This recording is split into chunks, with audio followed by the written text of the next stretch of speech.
The Soviet-Afghan War, fought between December 1979 and February 1989, caused the deaths of more than 800,000 civilians and displaced millions of others to places like Pakistan and Iran during the decade-long period. Despite the main powers involved in the war being only the USSR and Afghanistan, this war has had major repercussions on the entire world that largely affect us today, such as the rise of countless terrorist groups in the Middle East. The war was first initiated by Soviet leader Leonid Brezhnev in response to the Afghan government's request for help in suppressing the anti-government insurgency in Afghanistan. The Democratic Republic of Afghanistan, created a year before the war in 1978 after the Tsar Revolution, had close ties with the Soviet Union and signed a friendship treaty on December 5, 1978, building on Soviet economic and military support given to Afghanistan since the early 1950s.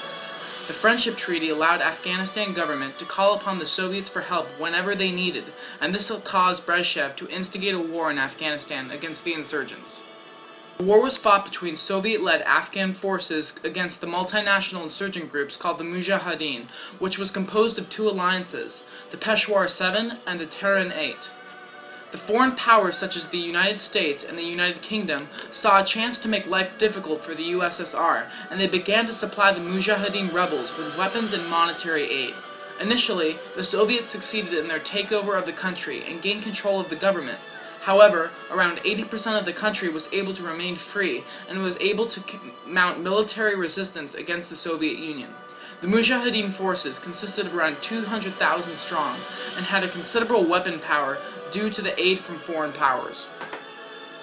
The Mujahideen rebels were able to instill an unexpectedly long and expensive war upon the Soviets. The rebels destroyed countless numbers of Soviet tanks, trucks, helicopters, and fighter jets.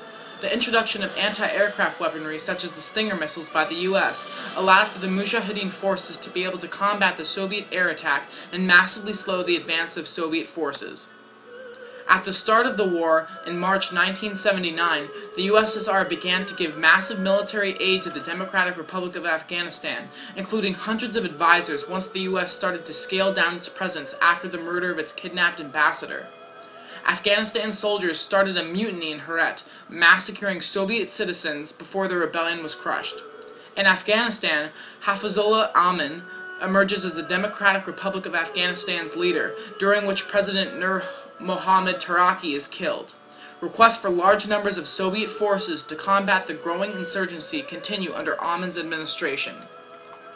A few months later, in 1979, December 29th, after a week of heavy fighting during which Soviet commandos kill Amin and tens of thousands of troops, they invade by ground and air. Barak Kemal is installed as the new DRA's new Soviet-backed leader.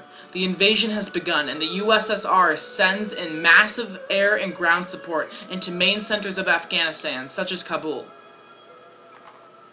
Starting in March 1980, the war starts to get serious. Soviet troops entered Afghanistan along two ground routes and one air corridor, quickly taking control of major urban centers, military bases, and strategic installations. The presence of Soviet troops did not have the desired effect of pacifying the country. Instead, it augmented the nationalist feeling, causing a rebellion to spread further. Barak Kemal, Afghanistan's new president, charged the Soviets with causing an increase in the unrest and demanded that the 40th Army step in and quell the rebellion, as his own army was proved untrustworthy.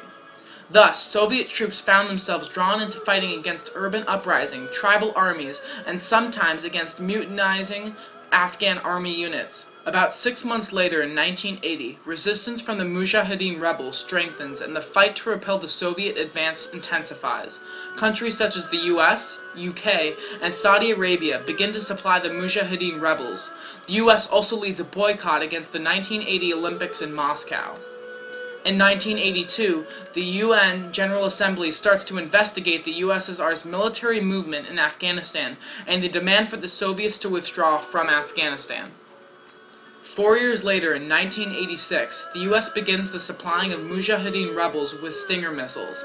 These missiles hindered the air superiority of the Soviets and vastly slowed their influence in Afghanistan. 2 more years later, in 1988, peace treaties are signed and the Soviets begin to slowly withdraw their troops from the country after the UN's influence in the region. This is one of the major examples that demonstrate the massive and immediate decline of the USSR. It was fighting on multiple fronts, such as the Cold War and the Soviet-Afghan War, and it spread its resources too thin to be able to withstand all the fighting. In February 15, 1989, the Soviets pull out their last remaining troops. The war has had deaths of more than 800,000 civilians and around 13,000 Russian troops. The one long-term effect of the war is that foreign countries like the US funneled in billions of dollars of aid and tons of weapons to the Mujahideen rebels throughout the decade-long war, creating a breeding ground for terrorism. The US provided the rebels with guns and anti-aircraft missiles, which they now face currently. The monetary aid and weapons fell into the wrong hands after the war and led to the rise in terror groups in the region of Afghanistan, terror groups like Al-Qaeda and ISIS. After the war, the major world powers such as the US and the UK left Afghanistan, leaving it to Pakistan to create a settlement, which they now did by creating a Taliban to take over the country. The Taliban proved welcome hosts for former Mujahideen Osama bin Laden, who brought his followers to Pakistan.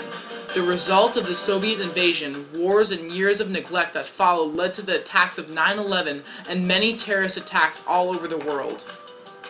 Another big effect of the war is that there was a large amount of landmine-type bombs that were placed in the country by invading Soviet forces.